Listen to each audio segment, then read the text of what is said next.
have any paid work experience. So he couldn't go and get a job and say, I don't have a college degree and I don't have any experience. Right. He had to figure out a way around that.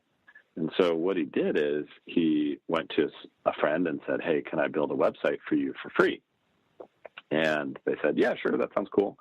So he built a website for free. And then, he found a local business and said, well, your website, I think you want to update it. I'm teaching myself how to do it. Can I build you a new website for $100? And they said, yeah, sure, go for it. And then he went to another business and said, can I charge you $200? And they said, yeah, sure. And he just slowly raised his rates, all the while holding down his current job. And then eventually he was making so much money and had so much experience that he was then able to apply for a full-time job. Uh-huh. And now he's making, a ton of money. And so it just goes to show that you do not have to go through the expensive college route. You can actually find something you're passionate about, learn it in your free time, and then kind of boot yourself up into that industry by learning. Ryan, I don't want to pretend like you know all the numbers, and nor do I, but when you look at average college debt, do you know what those numbers look like? Yeah, they're brutal. So the average person now is coming out of college with over $30,000 of debt. Wow. And the crazy thing is that they're not paying it off until they're in their 40s. Right. And so I've done the math on this, and it's pretty mind-boggling. So if you come out of college with debt, and if it's the typical amount, which is $30,000, that's about a $300 per month student debt payment. Uh-huh. If you're paying $300 a month in student debt, it's very unlikely then that you will save into your 401k. It's basically a mental kind of block. Right. It's like, gosh, I just got to pay down this debt, and then I can start saving for my retirement, right? Sure. And so what happens is, as you know, the magic of compounding interest kicks in. And if you take person A, that didn't go to college, that doesn't have the student debt, and gets the job, but is paid a little bit less, right? Because they're going to start off a little bit lower initially, but they save into their 401k, versus the second person who goes to college, gets a great degree, but has $30,000 of debt and doesn't save into their 401k until they're 40. The difference in wealth that you create during your lifetime that you own is over $1 million. Wow.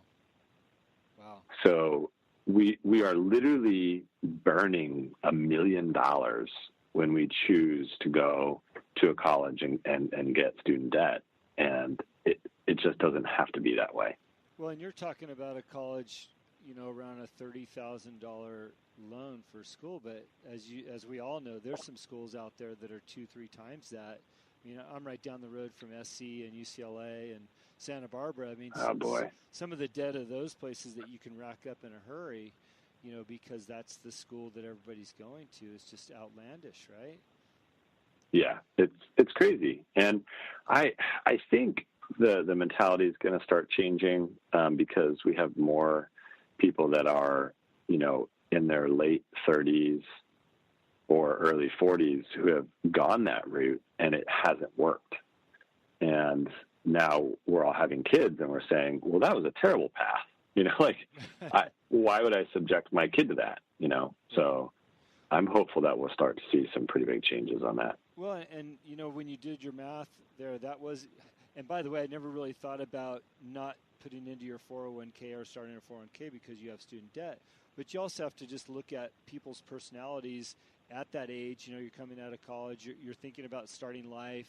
You land a decent job, maybe a job's paying $70,000 a year. You want to get that nice car. Maybe you live in a nice apartment. You're saving for a house. You want to dress decently. You just got to, all these things that we as humans have, because the world we live in, that all goes against your spending habits as well. And it just prolongs the inevitable of your debt lasting longer and like you mentioned, not saving for your 401k. Right. It's kind of crazy. It's kind of crazy, and I don't even. Yeah, I want to bring it up, but I don't want to dig deep into it because I don't know a lot about it. But when you think about student debt that's not getting paid back, the burden on the government to deal with this student debt down the road, and I'm sure they're already dealing with it. I mean, that just seems astronomical. Right. There's a better way, and this is the main message I think that you and I both want to get out to all of you that are listening. You can pursue something that you are passionate about and excited about it. You don't need the college degree, and you can be much better off financially if you do that. And it does take time, but that's okay. So I just really want everyone to hear that. Well, I think it's a really important message, and I know what you guys are doing at your company to give people a skill that they can go off and make a living and have a family and save for their future. And there's a lot of jobs out there like that. I think that you guys really set people up, though, for success based on what I saw in terms of your programming and what you offer there. You've got some new programs over there, I understand, from the interview I listened to. You want to talk a little bit about what's new over there?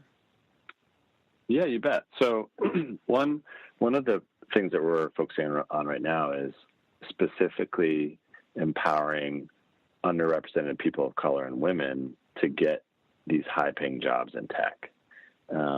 So what's happening is that, folks like me who are white, who are male, everyone tells us that we can get a job in tech and that it's for us and that we should do it, And so it's easy to choose that. And so the reason why most of the tech industry is white males is because, that's what we were told. And so what we're doing is partnering with companies like MailChimp and Envision and Chegg and MindBody and more companies who say, we really want to hire diverse talent. Like we believe in this. This is something we got to do and that we want to do. So then what we do is we say, well, we can help you create that talent. And so what we do is, for instance, in Atlanta, where we're partnering with MailChimp, we booted up a partnership with the Boys and Girls Club. And we went, and the Boys and Girls Club gives the good news. Hey, MailChimp wants to hire 10 amazing people from this community, and they want to invest in you and empower you. Yeah. And so then we set up the whole program to help find that talent and then teach that talent how to code and how to be successful at a tech company. And then we help onboard those amazing people as apprentices. And again, this is all about kind of the apprenticeship trade model. And then those folks are going to be successful and highly paid technologists. So that's something we're really excited about. It's called Talent Path. And it's just exploding right now. It's really exciting. That sounds incredible. It's a great opportunity for people. Thanks.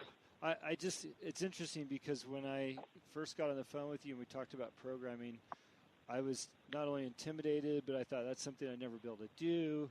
I spent a little time on your website. I'm listening to you talk, and it's like, wow, not only did you make it sound fun, but you made it sound very obtainable for people to do, as well as a great career choice, too.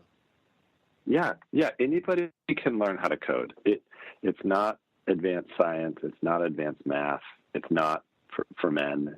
It's for anybody. Yeah. And the thing that it's closest to is writing a story. So if you imagine, writing a story is you have a big idea about the story arc and what you're trying to do, and then you have rules like, hey, this is how you write a sentence or a paragraph. And once you know those rules, then you can create a story. And programming is no different. And it's not just for people who are introverts either. It really is it's really fun to work in a group and then try to solve a problem and build something together.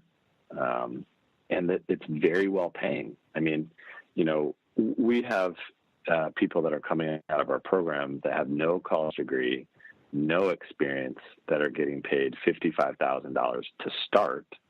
And then, within 5 years, they're making 90 to 100 plus. So it's an amazing field. And what's the approximate cost for them to go through your program?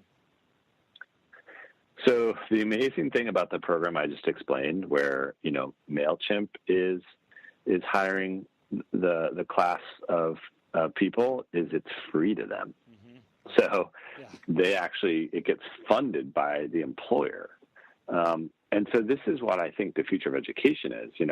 Not only is it insane that consumers are getting student debt to then not even get a job, I think we're moving to a model in the future where the employer is actually funding the trade school. Wow. Because they need to hire, tradespeople. Right. So that's where we're kind of going. If you aren't in one of those programs that we offer, because they're in limited cities, Atlanta, certain cities in California, New York, Portland, if you're not there, then we offer what we call our tech degree, which is our online program, and that's only $200 a month, and that takes about 6 to 12 months. Mm-hmm.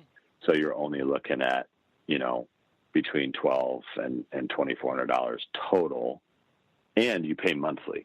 So you can pause it, you can stop it. There's no commitment. It's designed to be as low cost as it can possibly be. And let's be honest, most of us spend that much on specialty coffee drinks, right? Right, exactly. Let's talk a little bit beyond the business, because there's a lot of things on your social media that I appreciate about you. We know what Treehouse is doing now. I think people that have an interest in going down that type of career path would be crazy not to go through your school. It seems like a great opportunity for them. But recently you've been posting about the 4:30 a.m. club, and I'm thinking about getting in. What's that going to consist of? I got to get up early every day, right? Well, I think that you are already committed and already work very hard, so I don't think you need to worry about it. But so what happened is I actually went through a pretty big transformation in my life where I actually wasn't working hard enough. So I think a lot of people work very hard and they may work too much, but I was not working hard enough. Okay. And the reason why I know that is I just believed that we were going to be successful at Treehouse because we were doing something that was truly good for the world. Mm-hmm. We were creating the opportunity for people to get jobs at, without student debt. And I think deep down, I believe that we were just going to win, no matter what. And I'm not really a spiritual person, but I think there's something about it where I thought somehow the universe was on our side. And I think, I just had to admit to myself that wasn't true, that we were going to have to work really hard in order to make that a reality. Okay. And I, as the CEO, needed to be the person leading that charge. And so I just decided I need to work harder. I need to be more committed. And so I thought, you know what, I'm going to wake up at 4:30, I'm going to work specifically on Treehouse from 4:30 to 5:45. Then I'll get in my workout from 5:45 to 6:30, and that means I can get all that done before my wife even wakes up. Mm-hmm.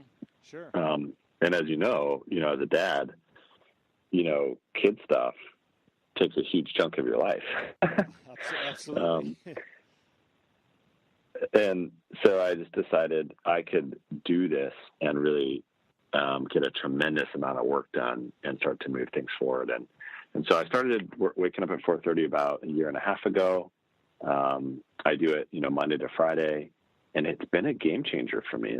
It's really, really cool. And one thing I want to explain is I don't wake up like happy, so I don't jump out of bed and sing a song and smile. Yeah. I'm like everybody else. Like when my alarm clock goes off, I don't like it.